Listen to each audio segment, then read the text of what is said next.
사실 이 스테로이드 당장 효과는 볼 수 있지만 내성이 생기면 오히려 건강을 해친다라고 알려져 있죠. 박철영 원장님, 스테로이드의 올바른 사용법 어떻게 될까요? 네, 저도 이 시청자분의 사연을 보고 스테로이드 부분을 보고 깜짝 놀랐거든요. 이렇게 자주 맞으시는 분. 네, 그렇죠. 이제 스테로이드의 특징은 두 가지가 있는데 하나는 즉효성, 효과가 굉장히 빨리 난다는 겁니다. 네. 그리고 또 하나는 리바운드거든요. 그걸 끊으면 증상이 다시 재현되거나 더 심하게 나타나거나 하는 경향이 있습니다. 그러니까 완치가 안 된다는 얘기군요. 예, 그렇게 볼 수 있는데요. 왜 그러냐면 스테로이드의 특성이 그렇습니다. 한 가지 예를 들어보면 알러지 질환이 생기는 경우에는 백혈구 중에 호산구라는 애가 증가하게 됩니다. 근데 스테로이드를 사용하면 그 호산구의 개수와 활동성이 확 줄어들게 되거든요.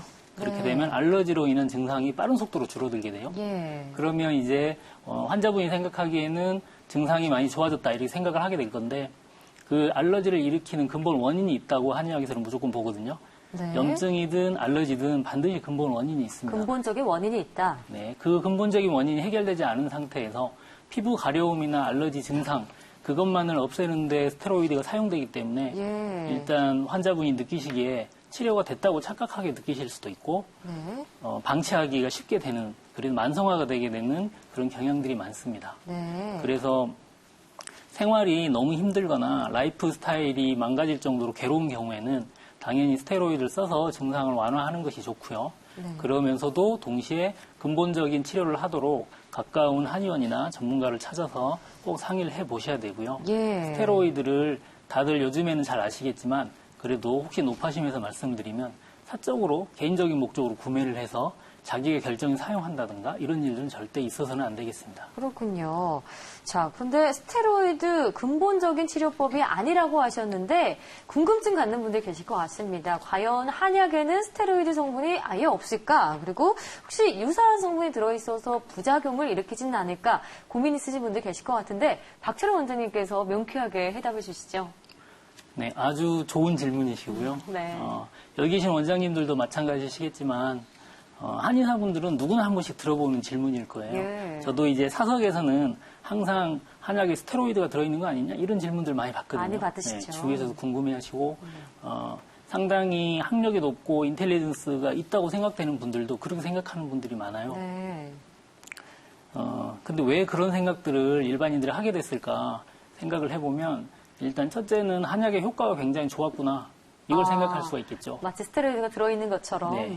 이게 분명히 뭔가 다림물인 것 같은데 얘네가 이런 강력한 효과가 나온다는 걸 보통은 한의사 아닌 분들은 납득하기 힘들기 때문에 예. 그런 궁금증을 가지실 수 있어요. 그럴 것 같아요. 그리고 이제 또 한 가지는 아는 게 병이라고 일단 한약에는 감초가 많이 들어간다. 그리고 이제 감초가 네, 스테로이드 그렇죠. 성분을 갖고 있는 건가요? 네네.